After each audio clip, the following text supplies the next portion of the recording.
ఇది మామిడి. ఇది జీవితంలో వచ్చే కొత్త అనుభవాలు, ఆశ్చర్యాలను సూచిస్తుంది. ఇది వేపపూత.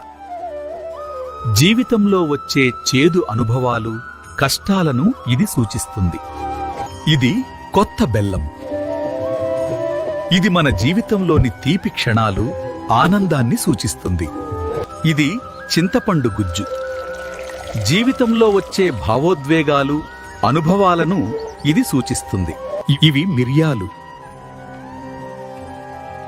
ఇవి జీవితంలో వచ్చే ఉత్సాహం, శక్తిని సూచిస్తాయి. ఇది రాతి ఉప్పు. ఇది జీవితంలో సమతుల్యతను సూచిస్తుంది. తీపి, చేదు, పులుపు అన్నీ కలిసినప్పుడే జీవితం సంపూర్ణమవుతుంది. మీ అందరికీ ఉగాది శుభాకాంక్షలు. Download ShareChat.